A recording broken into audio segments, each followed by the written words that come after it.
everyone, welcome back to my channel. ഇന്നത്തെ recipe Malabar special കായ്പോളയുടെ റെസിപ്പിയാണ്. ഇതൊരു സ്വീറ്റ് ഡിഷാണ്.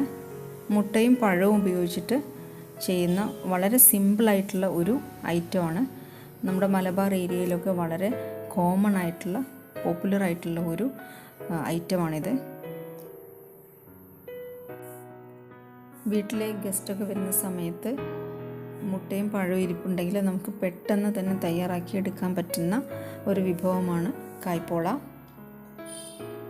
അപ്പോൾ ഈ റെസിപ്പി പരിചയപ്പെടുന്നതിന് മുമ്പായി നമ്മുടെ ചാനൽ സബ്സ്ക്രൈബ് ചെയ്തിട്ടില്ലാത്ത കൂട്ടുകാരാണെങ്കിൽ സബ്സ്ക്രൈബ് ചെയ്യണം. അതുപോലെ ആ ബെൽ ഐക്കൺ കൂടി ഒന്ന് എനേബിൾ ചെയ്താൽ ഞാനിടുന്ന എല്ലാ വീഡിയോസിൻ്റെയും നോട്ടിഫിക്കേഷൻ നിങ്ങൾക്ക് ലഭിക്കുന്നതാണ്. അപ്പോൾ നമുക്ക് ഇതിൻ്റെ ഇൻഗ്രീഡിയൻസ് പരിചയപ്പെടാം. ഇതിനു വേണ്ടി ഞാനിവിടെ 2 പഴം എടുത്തിട്ടുണ്ട്, 10 മുട്ട എടുത്തിട്ടുണ്ട്, 3/4 കപ്പ് പഞ്ചസാര, നെയ്യ്, പിന്നെ കാഷ്യൂ നട്ട്സും റേസിൻസും അത് ഗാർണിഷ് ചെയ്യാൻ വേണ്ടിയിട്ടാണ്, പിന്നെ ഏലക്കാപ്പൊടി. ഇത്രയും ഇൻഗ്രീഡിയൻസാണ് നമുക്കിത് തയ്യാറാക്കാൻ ആവശ്യമുള്ളത്. അപ്പോൾ ആദ്യം ഈ നേന്ത്രപ്പഴം നമുക്കൊന്ന് ക്യൂബ്സായിട്ട് കട്ട് ചെയ്തെടുക്കണം.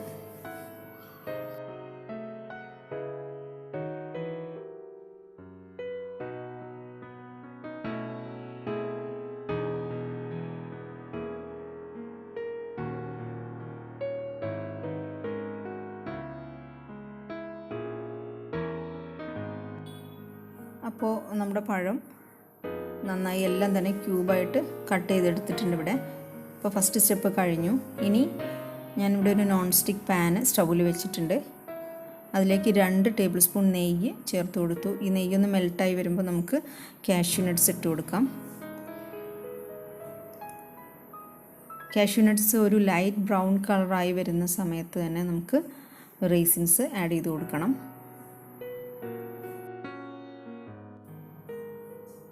ഇപ്പോൾ കാഷ്യൂ നട്ട്സ് ബ്രൗൺ കളറായി വന്നിട്ടുണ്ട്. ഇനി നമുക്ക് റേസിൻസ് ആഡ് ചെയ്ത് കൊടുക്കാം. ഇത് ഏകദേശം ഒന്ന് നന്നായിട്ട് ബ്രൗൺ കളറായി വരുന്ന സമയത്ത് നമുക്കിത് കോരി മറ്റൊരു പാത്രത്തിലോട്ട് മാറ്റി വയ്ക്കണം. അതവിടെ ഇരിക്കട്ടെ.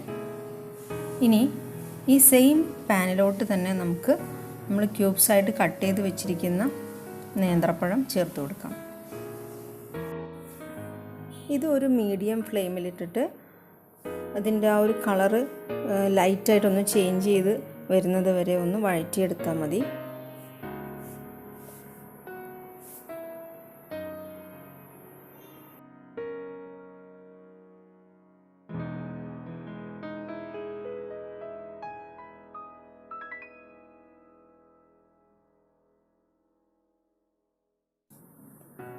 ഇതിപ്പോൾ നന്നായി കളറൊക്കെ ചേഞ്ച് ചെയ്തിട്ട് വന്നിട്ടുണ്ട്. ഇനി നമുക്ക് ഫ്ലെയിം ഓഫ് ചെയ്യാം. എന്നിട്ട് ഇതൊരു പാത്രത്തിലേക്ക് മാറ്റി വയ്ക്കാം.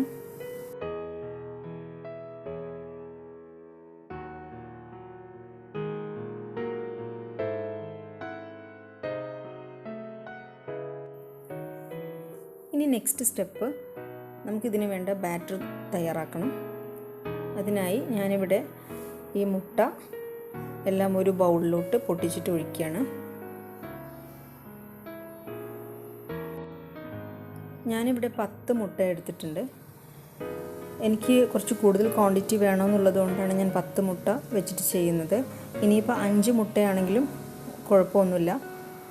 ആ ഒരു നമ്മൾ ബനാന സോട്ട് ചെയ്തത് അതിലേക്ക് ഇട്ട് കൊടുക്കുമ്പം ഏകദേശം അതിൽ ഡിപ്പ് ചെയ്ത് കിടക്കണം, അത്രയേ ആവശ്യമുള്ളൂ. അപ്പോൾ 5 മുട്ടയായാലും കുഴപ്പമൊന്നുമില്ല. ഞാനിവിടെ കുറച്ച് തിക്കായിട്ടുള്ളത് ഉണ്ടാക്കാൻ വേണ്ടിയിട്ടാണ് 10 മുട്ട എടുത്തിരിക്കുന്നത്. അപ്പോൾ മുട്ടയുടെ അളവ് കൂട്ടുന്നതിനനുസരിച്ച് നമ്മൾ പഞ്ചസാരയുടെ അളവും കൂട്ടേണ്ടി വരും. അപ്പോൾ ഇവിടെ ഞാൻ 3/4 കപ്പ് പഞ്ചസാരയാണ് ഇതിലേക്ക് എടുത്തത്, പിന്നെ 1 ടീസ്പൂൺ ഏലക്കാപ്പൊടിയും. ഇത് നന്നായിട്ടൊന്ന് മിക്സ് ചെയ്തിട്ട് എടുക്കുക. ഇനി ഒരു മിക്സിയുടെ ജാറിലേക്ക് ഇട്ടിട്ട് മിക്സിയിലൊന്ന് ജസ്റ്റ് ഒന്ന് ബ്ലെൻഡ് ചെയ്തിട്ട് എടുത്താലും മതി. ഞാനിവിടെ സ്പൂൺ വെച്ചിട്ട് തന്നെയാണ് ചെയ്യുന്നത്.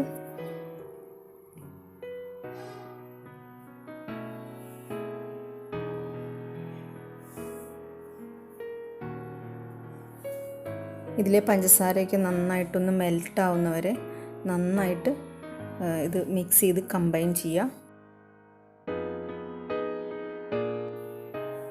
ഇനി ഇതിലേക്ക് നമ്മൾ നേരത്തെ സോട്ട് ചെയ്ത് വെച്ചിരിക്കുന്ന പഴം ചേർത്ത് കൊടുക്കാം. നന്നായിട്ടൊന്ന് മിക്സ് ചെയ്യാം.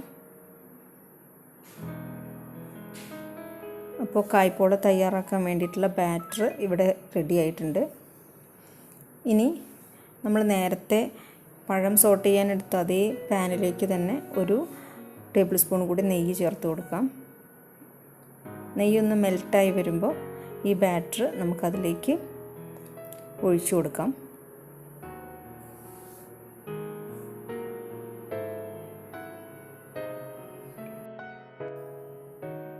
ഇനി നമ്മൾ ശ്രദ്ധിക്കേണ്ട ഒരു കാര്യം, ഇതിൻ്റെ ഫ്ലെയിം നന്നായി കുറച്ച് വയ്ക്കണം, അല്ലെങ്കിൽ അടിഭാഗം കരിഞ്ഞു പോവും.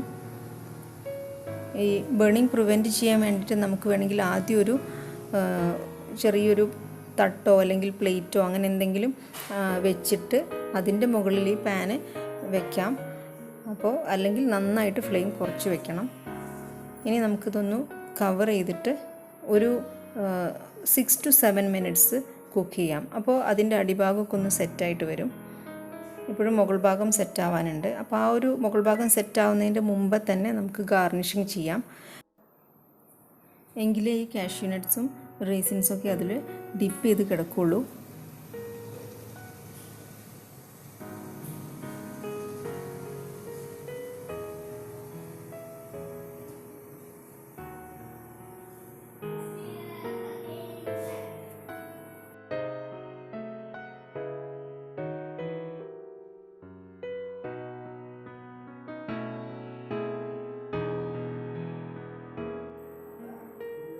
ഇനി ഇത് കവർ ചെയ്തതിന് ശേഷം ഒരു 15 to 20 മിനിറ്റ്സ് കുക്ക് ചെയ്യണം. അതും വെരി ലോ ഫ്ലെയിമിൽ. അപ്പോൾ ഏകദേശം ഒരു 20 മിനിറ്റ്സ് കഴിഞ്ഞിട്ടുണ്ട്. ഇനി നമുക്കിതൊന്ന് ചെക്ക് ചെയ്ത് നോക്കാം.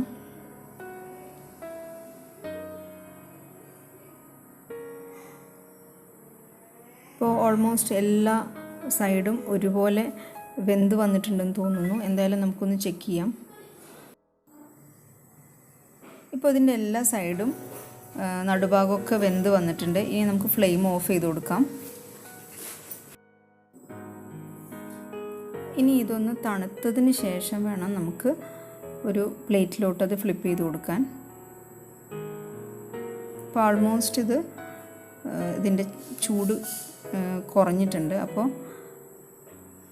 ഈ ഒരു പാനിൻ്റെ സൈഡിൽ നിന്നൊക്കെ ഇങ്ങനെ വിട്ട് വരുന്നൊരു പരുവത്തിലേക്ക് എത്തിയിട്ടുണ്ട്.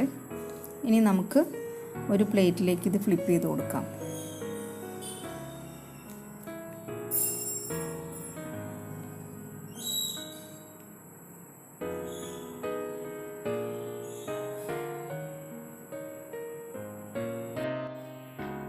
അപ്പോൾ മലബാർ സ്പെഷ്യൽ കായ്പോള ഇവിടെ തയ്യാറായിട്ടുണ്ട്. ഇന്നത്തെ റെസിപ്പി എല്ലാവർക്കും ഇഷ്ടപ്പെട്ടിട്ടുണ്ടാവുമെന്ന് വിചാരിക്കുന്നു. എല്ലാവരും ഈ ഒരു റെസിപ്പി ട്രൈ ചെയ്ത് നോക്കുക. അതുപോലെ തന്നെ നിങ്ങളുടെ ഫ്രണ്ട്സിനും ഇത് റെസിപ്പി പരിചയപ്പെടുത്തി കൊടുക്കുക. മാക്സിമം ഷെയർ ചെയ്യുക. വീഡിയോ ഇഷ്ടപ്പെട്ടിട്ടുണ്ടെങ്കിൽ ലൈക്ക് ചെയ്യാൻ മറക്കരുത്. അതുപോലെ തന്നെ എന്തെങ്കിലും സജഷൻസ് ഉണ്ടെങ്കിൽ തീർച്ചയായിട്ടും കമൻറ്റ് ബോക്സിൽ അത് ആഡ് ചെയ്യുക. അതുപോലെ നിഷാനാസ് റെസിപ്പി നോട്ട്സ് @gmail.com എന്ന് പറയുന്ന ഐഡിയിലേക്ക് നിങ്ങളുടെ അഭിപ്രായങ്ങളും നിർദ്ദേശങ്ങളും ഒക്കെ മെയിൽ ചെയ്യാവുന്നതുമാണ്. അപ്പോൾ നമ്മുടെ കായ്പോള ഇവിടെ റെഡി ആയിട്ടുണ്ട്. അത് ഞാനൊരു സെർവിങ് പ്ലേറ്റിലേക്ക് ഫ്ലിപ്പ് ചെയ്ത് വെച്ചിട്ടുണ്ട്. ഇത് കാണാൻ തന്നെ ഒരു നല്ല ഭംഗിയാണല്ലേ, പ്രത്യേക ഭംഗിയുണ്ട് ഇതിന്. അതുപോലെ തന്നെ കഴിക്കാനും വളരെ ടേസ്റ്റ് ആയിട്ടുള്ളൊരു ഡിഷാണിത്. അപ്പോൾ ഞാനിപ്പോൾ ഇങ്ങനെ ഒരു ഷേപ്പിലാണ് കട്ട് ചെയ്ത് നമുക്ക് കാണിക്കാൻ വേണ്ടി മാത്രം. ഇതിന് നമുക്ക് ഡയമണ്ട് ഷേപ്പിലോ അല്ലെങ്കിൽ സ്ക്വയർ ഷേപ്പിലോ ഏത് ഷേപ്പിൽ വേണമെങ്കിലും കട്ട് ചെയ്ത് എടുക്കാവുന്നതാണ്. അപ്പോൾ എല്ലാവരും ഈ ഒരു റെസിപ്പി എക്സ്പെരിമെൻറ്റ് ചെയ്ത് നോക്കുക. അഭിപ്രായങ്ങൾ മറക്കാതെ കമൻറ്റ് ബോക്സിൽ ആഡ് ചെയ്യുക. മറ്റൊരു റെസിപ്പിയുമായിട്ട് മറ്റൊരു ദിവസം വീണ്ടും വരാം. വീഡിയോ മാക്സിമം ഷെയർ ചെയ്യാൻ ശ്രമിക്കണം. സബ്സ്ക്രൈബ് ചെയ്തിട്ടില്ലാത്തവരൊക്കെ സബ്സ്ക്രൈബ് ചെയ്യണം. Thank you for watching.